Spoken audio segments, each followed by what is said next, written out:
Hello, नमस्ते, welcome to my channel soothing souls. कैसे हैं आप सब? होप सब खुश होंगे, मस्त होंगे।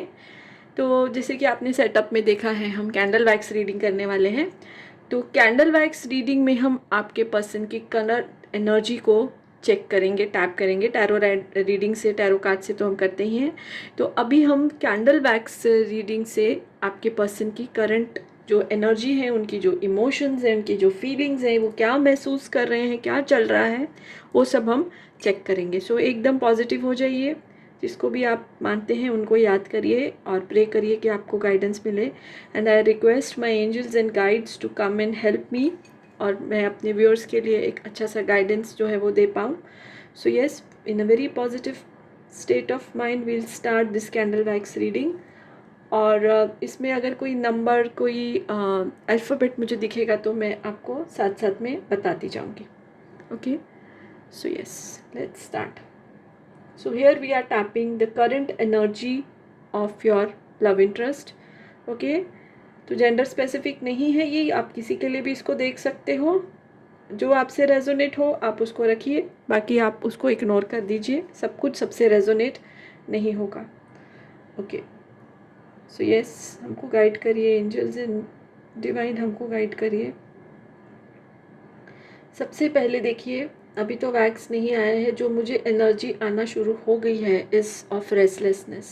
क्योंकि ये फ्लेम जैसे है, एकदम रेस्टलेसनेस की एनर्जी है, जो कि आपके जो पार्टनर है, जिनके लिए आप ये रीडिंग देख रहे हैं, सो बहुत ही इस टाइम वो रेस्टलेस जो है महसूस कर रहे हैं, बेचैनी महसूस कर रहे हैं। और मे बी आप दोनों में ऐसी कोई बात हुई है जिससे या तो आप नाराज़ हो गए हैं उनसे, या तो वो आपसे नाराज़ हो गए हैं। अगर वो भी आपसे नाराज़ हैं, अब वो बहुत बेचैन हो रहे हैं, क्योंकि उनको लगा था कि ठीक है, तो 1-2 दिन की बात है या 2-4 दिन की बात है, ये सब ठीक हो जाएगा, पर सिचुएशन ठीक नहीं हुई है और अब वो बेचैन हो रहे हैं, रेस्टलेस हो रहे हैं। अच्छा, इसमें जैसे कि ये वैक्स के लिए एक चीज़ मुझे आ रही है कि आप दोनों में एज डिफरेंस बहुत है। या तो आप, जैसे मैंने बोला, जेंडर स्पेसिफिक नहीं है, आप जो मेरे व्यूअर्स हैं, मेल या फीमेल दोनों में से हो सकते हैं। तो आपके जो पार्टनर है ना, उनके साथ आपका एज डिफरेंस मुझे बहुत ज़्यादा दिखाई दे रहा है। जैसे वैक्स गिर रही है, जैसे वैक्स ऐसे अलग हो गई है। तो या तो आप उनसे बड़े हैं, और बड़े मतलब 7-8 साल, या तो वो आपसे जो है बहुत 7-8 ईयर्स का मुझे ज़्यादा गैप दिखाई दे रहा है। अब इधर नंबर भी जो है वो 8 आ गया है। ओके, ये तो आपके पार्टनर का बर्थ डेट हो सकता है, या आपकी लाइफ में कोई एक इम्पॉर्टेंट जो है वो डेट हो सकती है। ओके, इधर वी और यू भी बन गया है। सो ये आपके पार्टनर के इनिशियल हो सकते हैं। सो बेचैनी बहुत है उनमें। जो उन्होंने सोचा था कि ठीक हो जाएगा, पर नहीं हुआ। अब जैसे वो अभी ऐसा दिख रहा है कि जैसे वो अपना माथा पकड़ के बैठ गए हैं कि अरे ये क्या हो गया, बात को बहुत ज़्यादा बढ़ गई है, ये क्या हो गया है। मुझे तो लगा था कि 2-4 दिन में सब ठीक हो जाएगा। ऐसा हुआ है कि कोई बहुत बड़ा आर्ग्यूमेंट हुआ है आप दोनों में, और आगे ऐसे होता था तो रिजॉल्व हो जाता था, पर इस टाइम वो रिजॉल्व नहीं हुआ है। जैसे बोलते हैं ना, बात खिंचती खिंचती खिंचती खिंचती बहुत ज़्यादा लंबी खिंच गई है। अभी मुझे ए भी दिखाई दे रहा है अल्फ़ाबेट, तो ये आपके पर्सन का इनिशियल हो सकता है। ओके, नंबर तो अभी तक मुझे 8 ही दिखाई दिया है। सो रेस्टलेसनेस की एनर्जी है, लेकिन उसके साथ एक ये भी चीज़ आ रही है, रेस्टलेस भी हैं, बेचैन भी हैं, परेशान भी हैं, बट ईगो भी बहुत है आपके पर्सन में। ऐसा नहीं है कि ईगो नहीं है इस सिचुएशन में भी।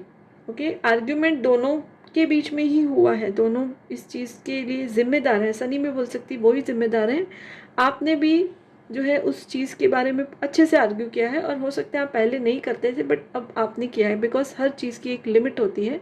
तो शायद वो लिमिट क्रॉस हो गई थी and you argued with your person. So इसलिए आर्ग्यूमेंट बढ़ गया। और अब जो है आपके पर्सन जो है ईगो में भी बहुत है। ओके, जल्दी वो पास आने का नहीं सोच रहे हैं, तड़प रहे हैं, बेचैन हो रहे हैं, सोच विचार में डूबे हुए हैं कि क्या होगा आगे जाके।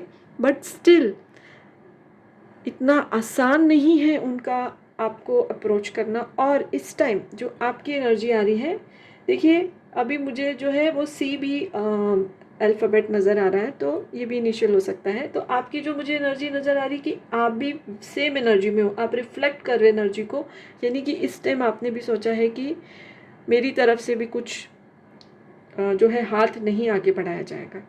सो दोनों ही इस टाइम ईगो की एनर्जी में है, ओके, आर्ग्यूमेंट को लेकर। सो ये करंट जो है आप दोनों की जो सिचुएशन चल रही है, सो मुझे ये आ रहा है, और टाइम एज डिफरेंस भी मैंने आपको बताया है, ओके। तो यही एनर्जी मुझे इसमें से निकल कर आ रही है कि दोनों ही अपनी अपनी बात पे जैसे अड़ गए हो कि, और ये चाहते हो कि सामने वाला अप्रोच करे। और ये मुझे दिख रहा है कि आगे अगर ऐसी सिचुएशन आई थी तो आपकी तरफ से ही, जैसे बोलते हैं ना ऑलिव ब्रांच, जैसे कि दोस्ती का हाथ बढ़ाया गया था, बट इस टाइम आप भी ऐसा नहीं करना चाहते हो, विच इज़ ओके। और आपके पर्सन भी बहुत सारे जो है ईगो में है। सो यही करंट सिचुएशन चल रही है, यही करंट फीलिंग चल रही है कि बेचैनी की भावना बहुत है। आप भी बहुत बेचैन हो रहे हैं, ऐसे नहीं कि आप पीसफुल हो, आप भी बहुत बेचैन हो रहे हो। और ऐसा भी हो सकता है दोनों ही अपने फ़ोन को बार बार चेक करते होंगे थोड़ी थोड़ी देर में कि कोई मैसेज तो नहीं आया, ओके, कोई नोटिफिकेशन तो नहीं आया, लेकिन ईगो हावी है इस समय। ये करंट फीलिंग आ रही है आप दोनों की तरफ से यही आ रहा है। तो जो जो भी आप में इनिशियल्स मुझे दिखाई दिए मैंने आपको बताए, वर्ड्स जो दिखाई दिए मैंने आपको बताए, ओके। तो बी आपको मैंने शायद पहले नहीं बताया, तो बी बन रहा है, और अगर बताया तो ये वापस जो है बी बन रहा है इसमें, तो ये आपके पर्सन का इनिशियल हो सकता है, ओके। सो यही चल रही है दोनों की तरफ से, ईगो प्रॉब्लम चल रहा है दोनों का, ओके। सो ये इधर ही रीडिंग को हम ख़त्म करते हैं। तो जैसे कि आया है कि करंट एनर्जी इतनी कुछ खास नहीं आई है, सेपरेशन की है, प्रॉब्लम की है, तो हम ऐसे तो नहीं ये रीडिंग को ख़त्म करेंगे। सो हम रोमांस एंजल से गाइडेंस लेंगे कि फ्यूचर क्या हो सकता है ये सिचुएशन का, जो भी आप दोनों की चल रही है, जो भी रिलेशन चल रहा है, तो टैरो से भी हम गाइडेंस लेंगे, ओके, ताकि आपको पीस मिले जो मेरे व्यूअर्स हैं। So let's see, angels please guide us, क्या होगा अभी अगर इतना ईगो चल रहा है। Flirt, this could be the one, and very soon. देखिए वेरी सून की एनर्जी आई है, यानी वेरी सून ये इशू है रिजॉल्व हो जाएगा। अभी चाहे आप दोनों अपनी ईगो में हो बहुत जल्द, लेकिन वो बोल रहे हैं कि ये जो है इशू रिजॉल्व हो जाएगा आप दोनों का, एंड यही पर्सन है जो आपके ट्रू सोलमेट हैं। और ठीक है, ट्रू सोलमेट होने का ये मतलब नहीं कि कभी झगड़ा नहीं होता, सेपरेशन नहीं होता, सेपरेशन होता है, और ये सेपरेशन बिलीव मी फ्रेंड्स इस रिश्ते को और मजबूत करेगा। तो अभी तो ठीक है ईगो में हो आप लोग, लेकिन बहुत जल्द ये रिजॉल्व हो जाएगा इशू। यही पर्सन आपके ट्रू सोलमेट है, और जब आप दोबारा मिलेंगे ना तो वो प्यार देखो बहुत ज़्यादा स्ट्रांग होगा, क्योंकि अभी आप दोनों एक दूसरे को इतना मिस कर रहे हो ना, जैसे बोलते हैं ना एंड ऑफ द टनल के जब एकदम से रोशनी की किरण दिखाई देती है तो वी बिकम सो हैप्पी, अंधेरे के बाद, तो वही होगा। फिर जब आप लोग मिलोगे ना इस सेपरेशन के ख़त्म होने से, तो अलग ही लेवल का आप दोनों का प्यार होगा, एक दूसरे से बिल्कुल भी आप अलग नहीं होना चाहोगे। तो ठीक है, अभी जो ऐसा चल रहा है, but don't worry, very soon का कार्ड आया है, तो trust the angels, romance angels हैं। सो वेरी सून ये सिचुएशन रिजॉल्व हो जाएगी। शायद कोई आपका फ्रेंड जो है इस सिचुएशन को रिजॉल्व करने में आपकी हेल्प भी करेंगे। So yes, this is for now. और अगर आपको वीडियो अच्छा लगा है तो प्लीज़ इसको लाइक कर दीजिए, चैनल सब्सक्राइब नहीं किया है तो रिक्वेस्ट है कर दीजिए। So yes, bye for now, blessings to you all.